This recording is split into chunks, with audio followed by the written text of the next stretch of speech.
Morning again. Welcome to the webinar series here, What Kansas Communities Should Know, especially about Brownfield environmental assessments and resources. As the name said, this is a webinar series and a webinar specifically for Kansas communities. My name is Sabine Martin. I am representing the Technical Assistance to Brownfields Program at Kansas State University, short K-State TAB. Next slide, please. So this is the third webinar in this series, and today's topic is the Kansas Brownfields Program. So you will hear about eligibility for the program, the timeline, and what to expect. Next slide, please.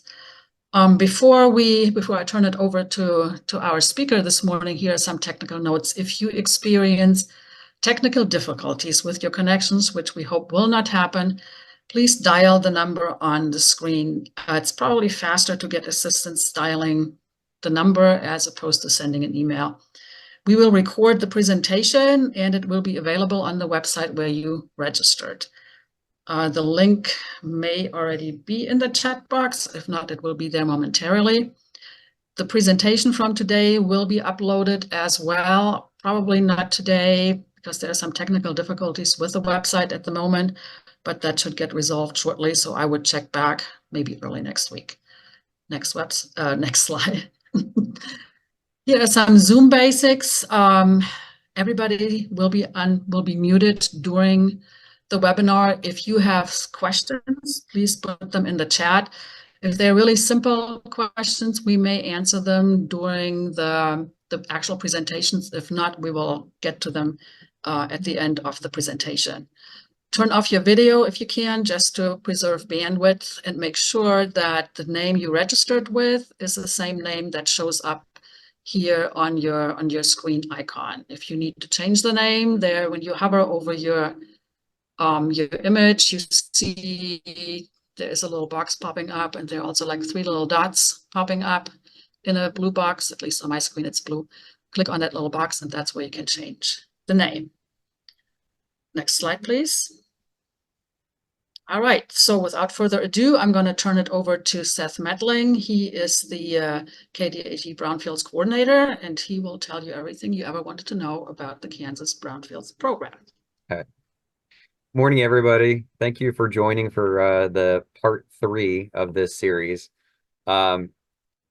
Previously, we had discussed phase 1s and what is involved in a phase 1, and then we went into phase 2s and how phase 2s are related to phase 1s, and kind of how to read through them, how to analyze them, and kind of what we're looking for when we do phase 2s.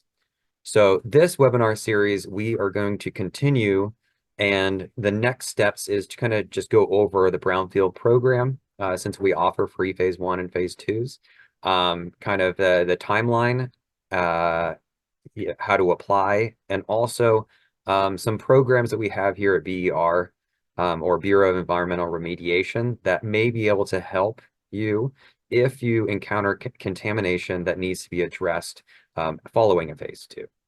So let's get started. So brownfields are basically real property where the expansion, the redevelopment, or reuse may be hindered by the presence or potential presence of hazardous materials, pollutants, or contamination. And that is actually, that is like the definition. So we don't decide what is a brownfield necessarily. We let the communities look at that definition and find properties in their communities that they think meets that definition. And then we just look at those sites dependent on eligibility. And we'll get into eligibility in a little bit. So for the state brownfield program, we are a state-led program that is federally funded. So we get all of our funding through EPA annually to do all of our phase 1 and phase 2 assessments. And then, so one of the questions that people have are, why should I redevelop brownfields? So there are like 6 points that I kind of wanted to just note. One is to remove blight within a community. Another is to remediate any contaminated material that may be on site following a phase 2. It also improves the community's real estate values. And then the reuse of commercial and industrial areas will help keep green space green. So we're not, causing pollutants or hazardous materials to affect, our agricultural fields or in any of the kind of countryside. And then finally, it also it adds needed community businesses. So if you think maybe there's a vacant building that would be great for a grocery store, there are a lot of rural communities around that have no grocery store, or there's a lot of communities that areas that are a food desert. So, it redeveloping these sites will help add businesses that could really benefit the community. So what I'm going to follow with now is, why should you utilize the Brownfield program, the state program? So some of the reasons are that we offer environmental assessments for the abandoned and underutilized properties for reuse and redevelopment. That's kind of within the definition of brownfields. It's also at no cost to eligible applicants. And I mentioned I'll get into eligible applicants. I believe, yeah, it's the next slide. So we also do small cleanups. These are like small excavations if needed. And then we have a asbestos abatement cost share program. And currently with our bill funding, we're able to fund the first $50,000 of any abatement project. So that we were able to up from 15 up to 50,000 of, of the initial cost. So next, for eligibility, for eligible applicants, you would need to be a city, county, or nonprofit. And however, we do allow private entities to also apply for our program, but they would need to have a letter of support from one of the eligible applicants above: city, county, town, nonprofit. One of those would need to write a letter of support, which isn't too difficult to get, considering a lot of communities want to have sites redeveloped. So the property also needs to be, abandoned, underutilized, or vacant. So we're looking at reusing and redeveloping.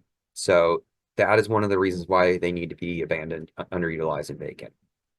And then finally, the property has to have actual or suspected contamination, either on site or adjoining the property. And this could be an adjoining gas station, or it could be any other kind of historical uses surrounding the property or on site, but it could also include asbestos. So if you have a site that is, abandoned, underutilized, or vacant, and due to the date of the building, you suspect asbestos, then that is all we really need. So in terms of timelines for our assessments, we have a turnaround of about 2 months for phase ones, and this is from the receipt of the application to when you receive the report. This can vary, kind of depending also on holidays. So it may get a week or two longer in case there are some holidays in there. For a phase 3, it generally takes about 3 months following the completion of the phase 1. Some of that is on my end, putting together a scope of work for what the contractors need to do and what they need to sample for, but also some of the work that the contractors need to do. And then finally, we do lump phase 1s and phase 2s together sometimes. And this is generally when we have a site that we know has been a filling station or a dry cleaner. We know in those cases that we are going to have to do a phase 2 regardless, just to see if those uses have impacted the soil or groundwater. And so to save time, we lump both of these together and we do the phase 1 and phase 2. And that is about a 4-month turnaround.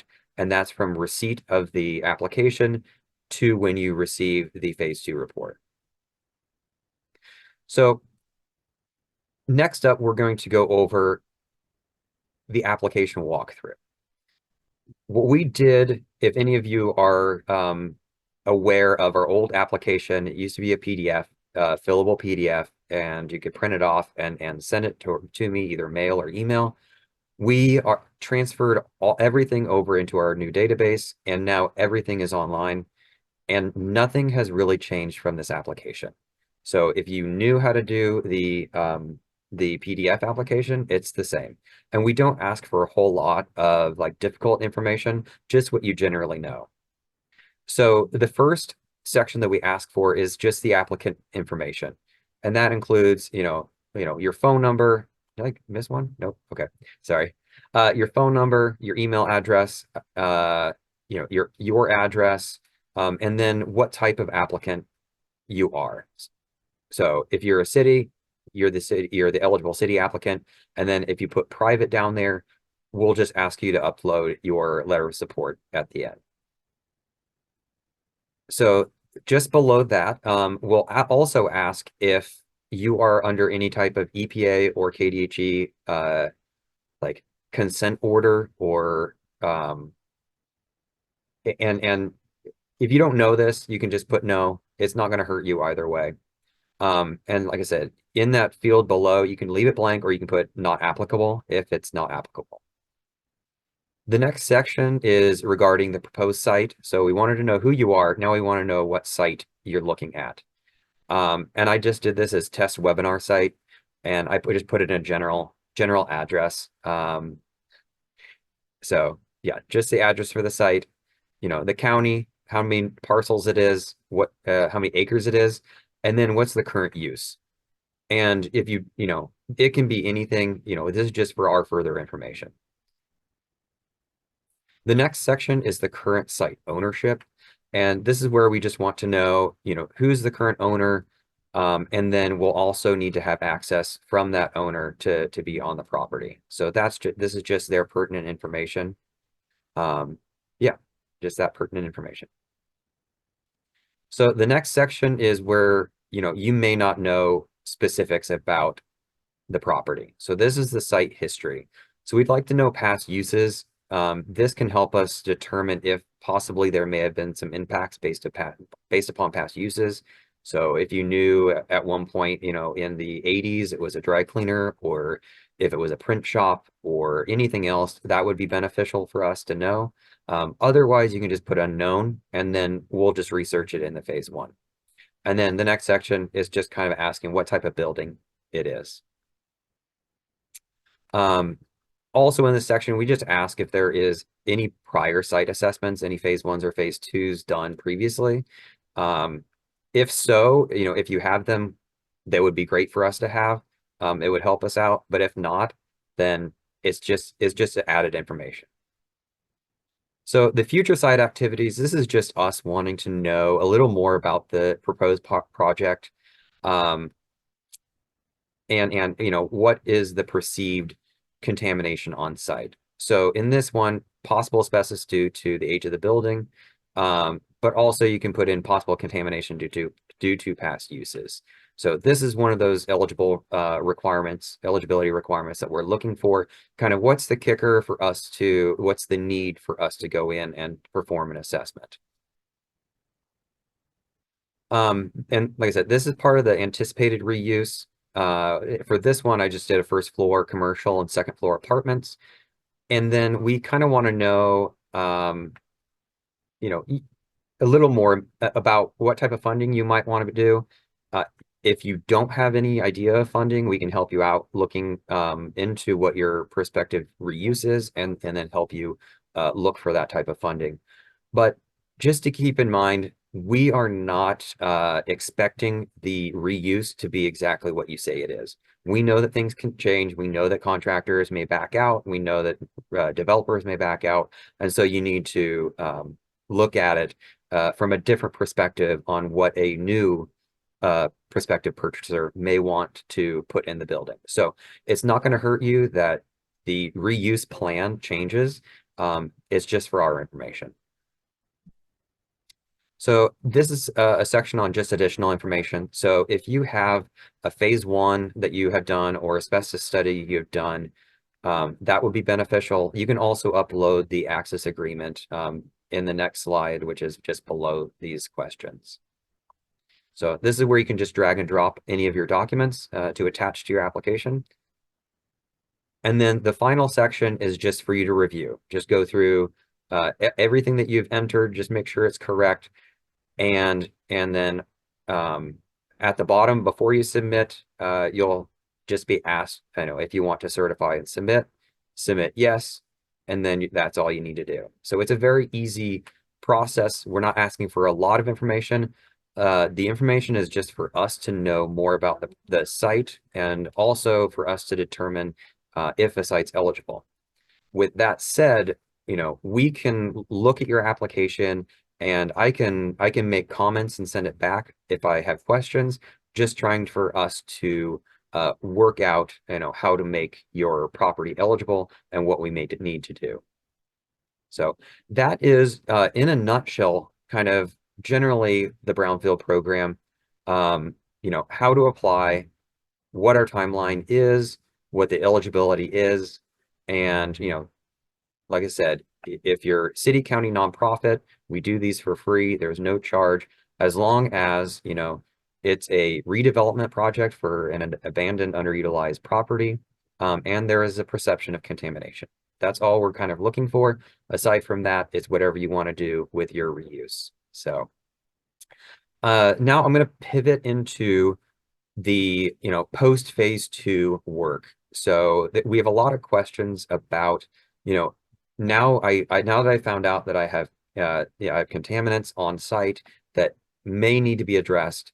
So we have a lot of questions on, what do I need to do now? People always also ask that, or state that they are afraid that the state will make them pay for that type of cleanup. Also, people are afraid that they don't want to do the phase 1 or phase 2s because it will open up a can of worms in terms of contamination.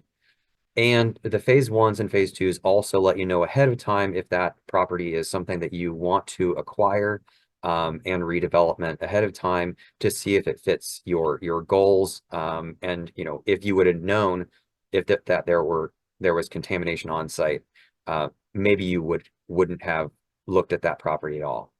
So those are some questions that we are going to look at now in terms of what programs KDHE offers to address particular sites and particular contaminants of concern.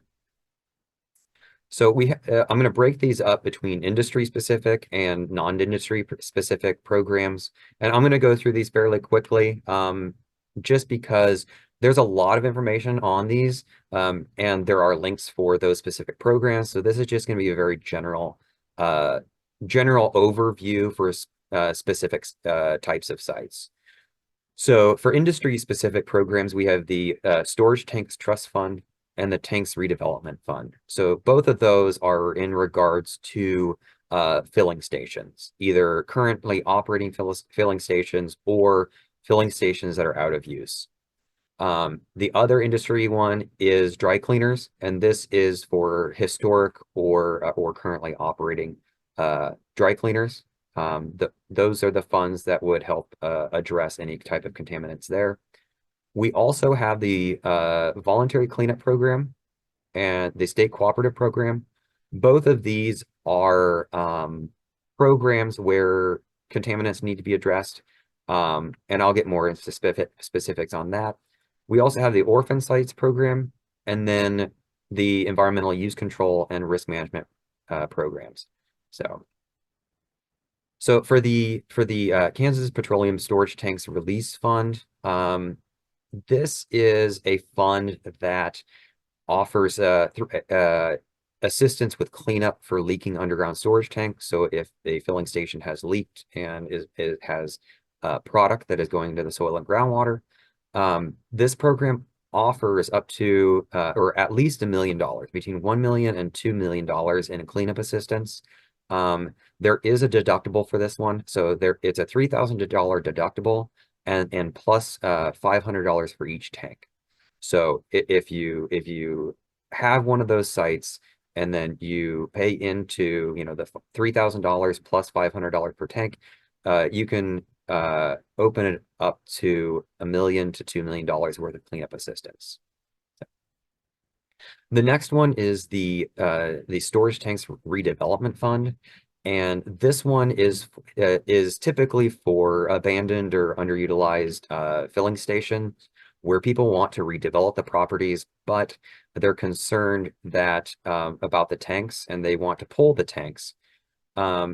With that, the property owners have to put a deed restriction on the site that they cannot use the site for filling station for the next 10 years. But the state will offer a 90% reimbursement up to $25,000 for the removal of these tanks. So, if you have one of these properties and you don't want to use it for that purpose anymore, this is a great resource for reimbursement of 90% of those costs to remove those tanks. And so the next one is the dry cleaning program. This program, similar to the trust fund, the Underground Storage Tanks Trust Fund, this one assists with cleanup, and cleanup is paid for by annual dry cleaning registrations, as well as solvent product fees. So anytime you do anytime you use the dry cleaner, the solvent fees that they use, they'll be charged for those, and then that helps to fund this program for any releases due to a dry cleaning site contamination.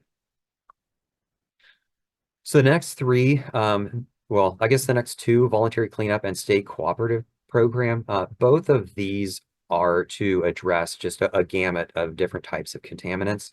And the state offers assistance in monitoring and reviewing of cleanup plans. And it's anticipated to expedite and streamline the cleanup of the contamination. And at the end, the property will receive and the owner will receive a no further action letter stating that it has been cleaned up to the state standard and there's nothing more to be done. So those are both the programs for voluntary cleanup and state cooperative. Voluntary is for voluntary parties. State cooperative is more towards some more difficult responsible parties who may not be as voluntary to address the contamination. The third one is the orphan size program, and this one is where there is no responsible party that we can find, either through bankruptcy or it's just so old that we can't find a party that is responsible for the contamination. And so with this, the state uses state funds to clean up the type of contamination here. And then this is one that I'm not as well versed in. So this is the Environmental Use Control and Risk Management Program. And it includes institutional controls. These are like repositories for storing contaminants. And so storing contaminants on a property. So these would have a deed restriction and then would be monitored. And these are enforceable by KSU. Oh boy, by KDHE, sorry. We also have EUCs, and these are property deed restrictions that run with the land. So if there is some sort of groundwater contamination, there may be a deed restriction on the property that water wells can't be installed due to this contamination, but otherwise the property can be redeveloped. And then lastly, the risk management plan, this kind of goes with that. A responsible party, they don't necessarily need to record a property deed. This is just an agreement between the property owner and the state on how they will manage the risk associated with the contamination with the state in mind. And these are usually done through institutional controls. So that is just a really quick overview of that program. And like I said, we'll have all of these slides up if you want to look more into it, and then also the websites. The final program is the Environmental Liability Release Program, and this is somewhat similar to the Brownfield programs, phase 1 and phase 2s. However, it can dovetail a little bit. These properties are, they must be contaminated, and the applicant cannot be the responsible party. These do have a cost associated with it, and there are 3 tiers or 3 classes, and the cost ranges from $700 to $2,000. And the cost is based on whether or not you've done a phase 1 or a phase 2 through Brownfield or on your own. So if you have done all the work yourself, then it's the cheaper end. It's going to be about $700, and that provides state liability protections for your property. So like I said, there's a lot of properties that go through the Brownfield program that are cleared for redevelopment based on just following a phase 1 or a phase 2. So don't let the potential presence of contamination or the stigma of a property deter you from redeveloping it or acquiring it, because there are a lot of programs within KDHE that we can look to help address any type of cleanup if that is a property that you're really looking at. And so, BR, or the bureau that I work for, Bureau of Environmental Remediation, our goal is to be protective of human health and environment. And it's also to make sure that those responsible for contamination take the responsibility for cleanup or addressing the contaminant to an adequate condition. So that is it for this presentation. Next up will be our webinar with KSU TAB on June 6th. And Sabina, do you want to go over what you'll be going over with KSU TAB? Sure, I can do that real quick. Basically, what I'll be covering is all the free services that K-State TAB can offer to communities who are looking at revitalizing blighted, underutilized properties that may or may not be contaminated toward brownfields. So we have a bunch of services. K-State TAB has a bunch of services that can be applied towards that goal, and we're just gonna explain what they are and how they work.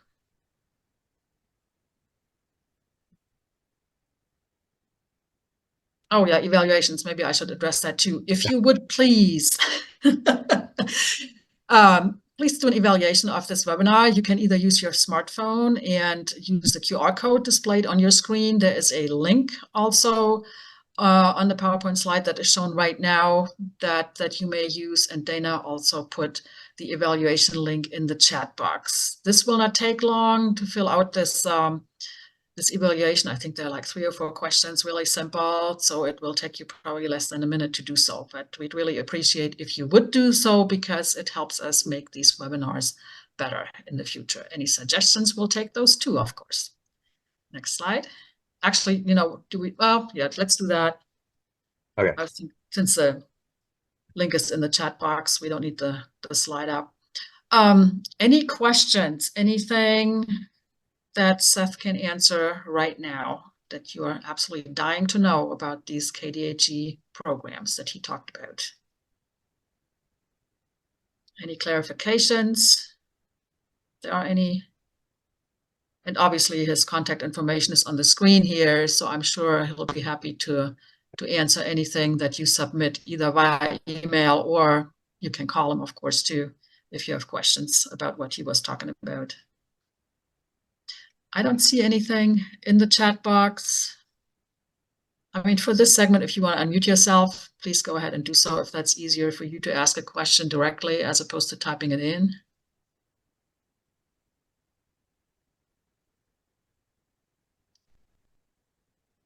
We can't. Oh, Bob said he can't unmute. Dana, can you unmute everybody, please? Okay, you all should be unmuted right now. There we go. Thank you, Dana. Hi. Morning. Morning. Do you have a question? Well, I do, but then you said we can email Seth with questions, but I would like to just kind of clarify a couple of things because we've got to this point now. But so the assessment part of it's basically a phase 1 and phase 2. If it's a city, county, or nonprofit, those can be taken care of at no cost. Is that correct? That's correct. Yes. Yep. What if it's a private owner and they get a letter of support from city or county? Is it the same? Yep. Yeah. It's no cost. No Okay. cost to a private entity or for any of the other eligible entities. The only added the letter of support is the only added necessity for the private party to be eligible for the no cost assessments. Yeah. Okay, the follow-up then becomes if we get phase 1, phase 2 assessments done for a property and there needs to be some cleanup done. I know there's limited funds for several of these buckets. Mhm. What are our odds and timeline? I mean, are we going to be applying for this for the next 5 years and maybe get it, or do we have any idea what the success rate is for getting these? Yeah, so that may be a question more specifically for the particular program that you're looking at, Okay. based on what the contaminant or the past use of the property is. So I can't necessarily say the timeline, but as long as you meet the requirements for the assistance, then I don't believe there is a denial. You know, if you pay the deduct, if for instance, if you pay for the deductible and the tanks per tank for the trust fund program, you know, there isn't really a denial because we can see in the phase 2 that the contamination is there based on the past uses and based on the assessment. And so it's not going to necessarily be denied. It's a use, it's more of a use program that if it's needed, that it will be addressed. Okay. Yeah. And I have one other one that I'm dealing with an issue on. This happened a couple of times to me. I have property that's adjacent to a known brownfield. And of course, there's going to be contamination on my property because their report says there is. Mhm. Is it necessary to go through the steps of phase 1 and phase 2, or isn't that information already available with the adjacent report? It may be available, but it's not necessarily, sometimes it may not be the source. And so what our program is, we identify if anything's impacted the site. So if the site is not the source and it's impacted, then we may look to find, you know, where the source is. And it may be an adjoining property, it may be something else. So, you know, we've had some phase 1s and phase 2s where we've had 2 or 3 filling stations kind of around a parcel. And so we can't tell just by doing groundwater sampling which one would be the source of that contamination. And so, you know, we would want to do some follow-up to identify and then address the leak. Okay. Good enough. I appreciate it. Thank you. You're welcome. All right, Elnora, hey, you raised your hand. Go ahead and ask your question, please. Thank you very much. Let's see, Seth, as always, I enjoyed your presentation. The Thank you. question I have, and I haven't had a chance to look at the information that you sent me, you know, yesterday, but I certainly will. The quick question is, if I'm understanding correctly, if phase 1 and 2 assessments are available to the local government at no cost, if the local government is the applicant, then in the land bank parcels or land bank inventory, if the local government receives maybe 5 applications from a prospective buyer for land bank parcels, is it possible for the local government to apply for a phase 1 and phase 2 for those parcels prior to selling it to the prospective buyer? Yes, and we actually encourage it because we encourage we encourage prospective purchasers to do that ahead of time. And that's something that can be done. And you know, we don't want to see a prospective purchaser end up with a property that has, you know, elevated, you know, anything, any type of elevated contamination in soil or groundwater. So we really encourage any prospective purchaser to have these done ahead of time, because it offers that liability protection to them, that they were not the responsible party for what was there. So it's a way to cover yourself from the cost of cleanup. That sounds great, but now if can the seller apply for the phase 1, or does a prospective buyer need to apply? I'm looking for free. If I understand, I'm looking. Is it possible for the seller, the local government, to apply for that ahead of the prospective buyer? They can. Generally, they would need to have acquired it basically to no fault of their own to be eligible. From a city perspective, they would need to, you know, from foreclosure or from bankruptcy, if they acquired it that way, that would be really, you know, no fault of their own. And so that would be eligible. On the other end, if someone wanted an assessment, you know, not a city, but if someone wanted to sell their property, but still wanted an assessment to help market that property, they would not be eligible because, you know, they may be the responsible party. However, we can have the prospective purchaser or the city apply on their behalf since they are eligible. And then we would just have the current property owner sign the access agreement for us to be there. Right. Wonderful. And it sounds better and better every time I talk to you, Seth. Oh, good. Thank you so very much. Thank you. Like I said, with the application, we really try to work it out in your favor. And so we will try and find, you know, we'll work with the city. If you're not eligible, we'll work with the city to see if the city will apply on your behalf, or find some way to get all of the eligibility check marks, you know, completed. So, you know, if you apply and I have questions, we can go through the application and do our best to make it eligible. So, okay, beautiful. Thank you again so much. Thank you. Sure. All right. Any other questions from anybody before we close?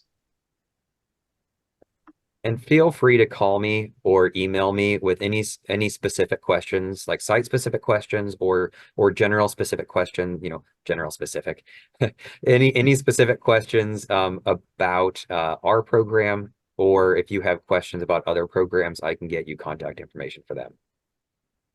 Perfect. All right. I don't see anything else in the chat box.